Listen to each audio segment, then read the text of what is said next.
My name is Edward Langford. 30 years of sweat, sacrifice, and sleepless nights gone in a blink. The $500,000 I spent my life saving didn't vanish by accident. My own daughter drained it behind my back. She thought I'd roll over and stay quiet. She was wrong. It came through just as I was rinsing the morning coffee mug, sunlight spilling across the kitchen tiles. The quiet hum of the refrigerator, the faint scent of cut grass drifting through the open window. None of it prepared me for that line of text. My thumb froze above the phone screen reading it again, certain I'd misread. 3 years of disciplined contributions of tracking every cent, reduced to a string of numbers that now read 0. 2 years ago, Amanda had called me in tears about a financial emergency. She'd been cornered by overdue rent and a business idea gone sour. I'd been in the middle of a project then, but I'd dropped everything to meet her at a coffee shop, laptop open, walking her through my retirement account access. Just for a few days, she'd said. I'd convinced myself it was harmless. After all, she was my daughter. If trust wasn't meant for family, who was it for? I should have known that decision wouldn't fade quietly into the past. The 4th of July had come and gone with the usual barbecues and neighbors' fireworks echoing down the street. This morning I'd planned to prune the lemon trees, maybe check the sprinkler lines, then review my investment portfolio over lunch. But the blinking notification on my phone had torn that plan apart. I dialed Westbrook Bank before I'd even taken off my garden gloves. The automated voice gave me the usual runaround, pressing 1, then 2, then holding until the line clicked. Evelyn's voice came through, measured, polite, but not her usual easy tone. Edward. Hi, could you come in? We've had a technical issue. A pause long enough to suggest it was anything but technical. Driving into Anaheim, the streets still bore traces of yesterday's celebration, crushed soda cans in gutters, flags drooping in the heat. At the bank, the air conditioning bit into my skin. Evelyn met me at the entrance, her hair pulled tighter than usual, the faintest crease between her brows. It's probably nothing, she said, but her eyes darted toward the private offices, rather than meeting mine. She gestured me into a small conference room, the kind with a polished table and chairs that made you feel like a problem to be solved. A thin folder lay in front of her. We did have a systems update last night. She began tapping the folder's edge, but in reviewing your account. Her voice trailed off. I leaned forward. What happened? She opened the folder and slid a printed statement toward me. 2 large debits stared back, each one over $250,000, both routed to Cole & Hale Properties, LLC. The dates were stamped clear, July 3rd and July 4th. That's not my company, I said, my voice level deliberate. The transactions were authorized, she replied almost mechanically. Digitally signed. I've never granted that kind of authorization, I countered. Years in engineering had taught me to spot a faulty circuit, and this one stank of deliberate design. Evelyn's fingers hovered over the folder before she drew in a measured breath. Edward. The name on the authorization was Amanda. The air between us seemed to thin.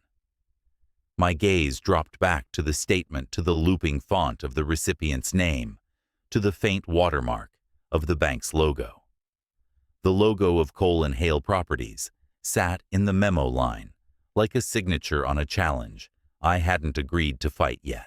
I picked up the paper, reading it, as if memorizing each figure might hand me back what I'd lost. My tone didn't rise. It didn't need to. Turns out, it was my own daughter who did it. Evelyn's voice from 2 days ago still echoed in my mind, Amanda's name sliding across the desk with the weight of a stone. Anger would have been easy, but anger clouds judgment, and I've spent my life making sure that when the stakes are high, my head stays clear. Instead of confronting anyone, I opened a fresh page in my notebook and began a list: names, companies, dates, and the one question that would anchor everything: why? By the next morning, I was parked outside a low-slung building in Santa Ana. The address on the LLC registration Evelyn had pulled for me led here. The air shimmered in the heat, the asphalt radiating the kind of July sun that made your shirt cling to your back before you'd taken 10 steps. Inside, cool air hummed over an open-plan co-working space. I asked for Cole and Hale Properties LLC, and the receptionist glanced at a chart, then pointed to a corner desk that might have been rented by the hour. No files, no signage, just a coffee cup and an unused laptop dock. If this was a legitimate business, it was a ghost during daylight. That evening, Evelyn sent me the full registration file. Brandon Cole, my son-in-law, listed as the registered agent. Amanda, my daughter, as co-owner. I stared at their names on the screen, the black ink crisp against the white. Paper trails don't lie. They may be dressed in polite titles and legal jargon, but the truth sits there in plain type. The following day, I chose my next move, a small cafe, tucked behind a row of art galleries, near Huntington Beach. Brandon was already there when I arrived, wearing a pressed linen shirt and sunglasses perched like punctuation on his forehead. His handshake was light, his smile controlled. Edward, he greeted me, sliding into the role of casual family chat. But when I asked about Amanda, his eyes darted away, and he veered into talk of market opportunities and solid returns on property ventures. His tone was too smooth, the kind of over-rehearsed confidence people use when they're afraid to be questioned. When our coffees arrived, he excused himself to take a call outside. Through the glass, I saw him turn his back and lower his voice. I caught fragments. Just need the signature, and it's done, before a passing bus drowned the rest. He returned with a smile too wide and a promise to catch up again soon. Minutes later, as I drove away, my phone buzzed. A message from Evelyn. They've scheduled another withdrawal. Could be this week before the 12th. I tapped the steering wheel once, steady and deliberate. If they wanted more, I would make sure they took something I was willing to give. The decision I'd made in that cafe was now fully formed. They wanted something, I'd give them something, but on my terms. I had 48 hours before their next move, and if I was going to take back control, I needed a plan built on precision. On the morning of July 9th, I sat across from Mark Donovan in his Irvine office. The man had a reputation for dissecting financial schemes, the way a surgeon works on a tumor, meticulous, unsentimental. We laid out the plan, a fresh account, with exactly $200,000, flagged internally. As an investment fund, I was supposedly shifting into a new venture. Evelyn would handle the bank-side setup, embedding encrypted IP tracking, to log every device, every login, every attempt to move that money. This only works if they believe it's real. Mark reminded me, signing off on the last of the paperwork. I nodded. The bait had to taste genuine. The next day, I set the hook. Mid-morning, I took a deliberate phone call in my living room, loud enough for Brandon, who had dropped by under the pretense of picking up some old tools, to hear. Yeah, the account's set. 200 even. Won't touch it until after the quarter ends, I said, pacing near the open kitchen archway. Brandon rummaged in the garage, but I caught the flicker in his gaze when he passed through the hall. Casual posture, eyes, just a shade too bright. By late evening, the first ripple hit. Evelyn called. Brandon just canceled an appointment at the bank. And there's chatter. Someone inside says he's asking about system flags. Could be they suspect something. A snag. Not enough to break the plan, but enough to adjust. I sat at my desk redrawing the timeline. Move the funds to a different branch. Alter the window for availability by 12 hours. coordinate with Detective Simmons at the local PD to position cameras in the lobby, and set alerts for any activity matching Brandon's or Amanda's credentials. Plan B activated without hesitation. At 10:43 p.m., my phone buzzed again. This time, a forwarded screenshot from Evelyn. A text message sent from Brandon to Amanda: safe now. We move tomorrow. I leaned back, the faintest smile in place. They thought the door was wide open. In truth, they were already inside the trap, and I was holding the key.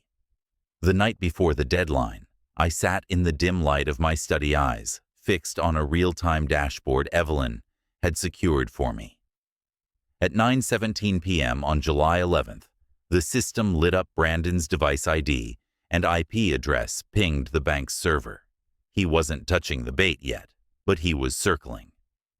Mark had already drafted a subpoena template ready to drop the moment the evidence chain was airtight. The timing had to be perfect. Without a live catch, clawing back, the money would be an uphill legal battle. By dawn on the 12th, the plan was humming. The Garden Grove branch's VIP suite had been prepped, hidden cameras in the crown molding officers positioned in an unmarked sedan 30 yards away, Evelyn monitoring every packet of data from her secure console. Mark handled the legal side, liaising with a deputy marshal on standby. At 9:42 a.m., Amanda arrived. Tailored dress, oversized sunglasses, the cool demeanor of someone convinced the world still revolved around her. She handed her ID to the teller and requested a $200,000 withdrawal. Evelyn's security triggers flared instantly, device fingerprint, IP, and geofence all captured. Outside in the parking lot, Brandon sat in a black SUV, phone in hand, exchanging rapid texts.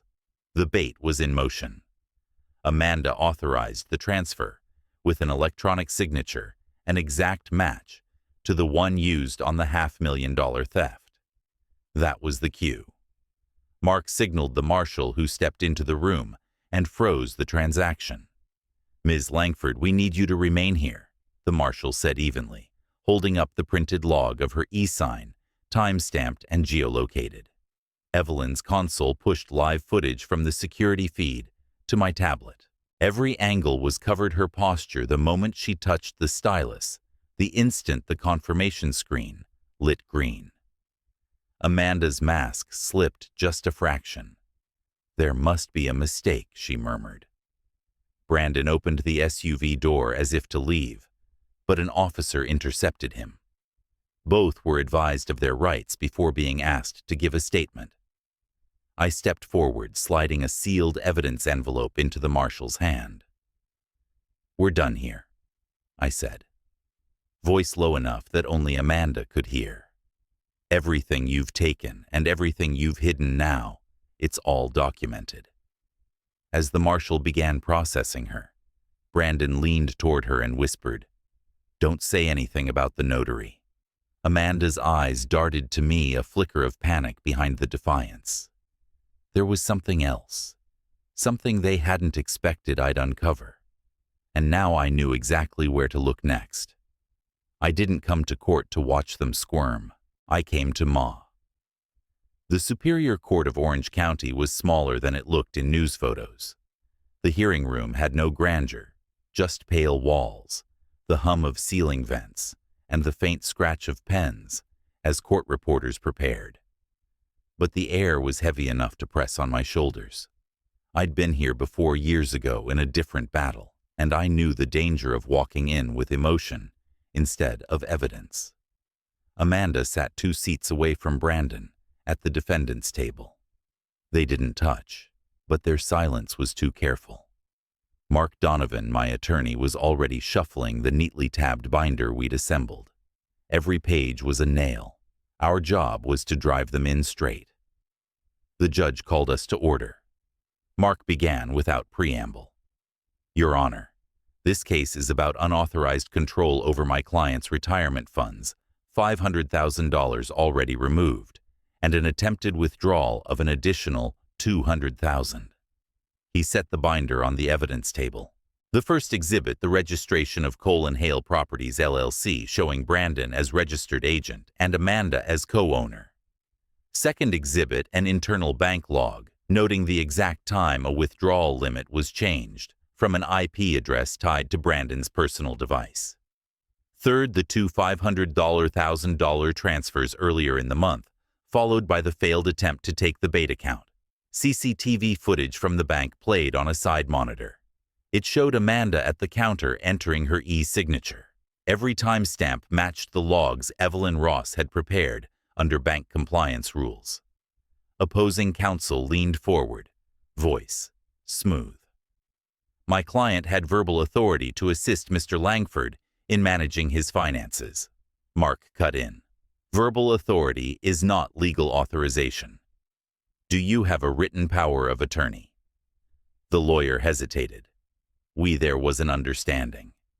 Understanding is not a signed document, Mark replied. He lifted another exhibit, my actual signature from bank archives. Next to it, the alleged signature authorizing the transfers, blunt irregular strokes, nothing like mine. The contrast was obvious even to the gallery.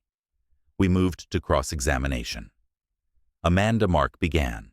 Whose idea was it to form Cole and Hale Properties? She glanced at Brandon. We both agreed. Brandon shook his head slightly. She brought it up first. Said it was a chance to lock in property before prices went higher. The judge's gaze sharpened. Conflicting motives, but the same conduct. Mark leaned in. Different stories, same result. Joint action to remove funds from Mr. Langford's account without legal authority. That is the definition of misappropriation. Silence fell, except for the scratch of the court reporter's keys. When the judge returned from a brief recess, his tone was measured, but final. Based on the evidence, this court orders the immediate freeze of the disputed funds and directs that recovered amounts be returned to the plaintiff.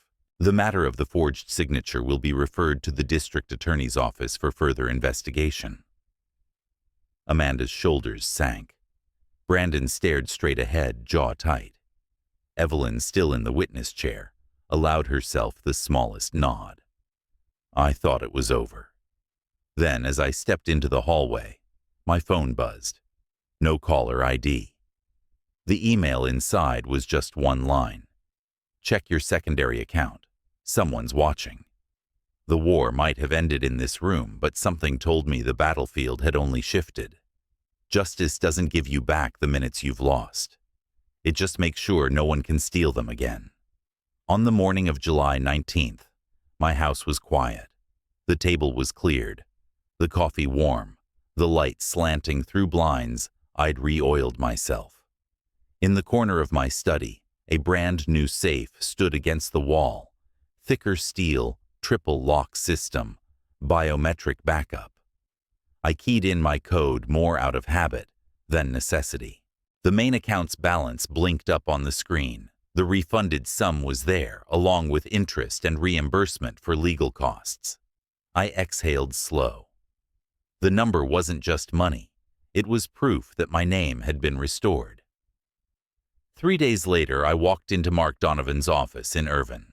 He was already standing, papers laid out in crisp stacks. All official, he said, passing me the settlement acknowledgement. I signed date and initial. We reviewed one last clause, Mark's suggestion, to add a no-contest provision to my will, so anyone challenging it without cause would lose their claim entirely. I agreed. I'd seen too much to leave the future to assumption. Evelyn says the bank is opening an internal review into the notary issue, Mark added. Could lead to more formal action against them. Let them handle it, I said. I'm done watching over my shoulder for their mistakes. By July 25th, I was in a different building, a local technical scholarship fund's small conference room. The director, a woman in her 60s with sharp eyes, looked surprised when I handed her the envelope. Inside was a cashier's check for a sizable donation drawn from part of the recovered money. You don't have to do this, she said. I know, I replied. That's why I'm doing it. A week later, the local paper ran a brief story, no mention of court cases or family names, just a photo of me shaking hands with the director, a headline about funding new training programs for disadvantaged students. I'd rather be known for that than for the trial.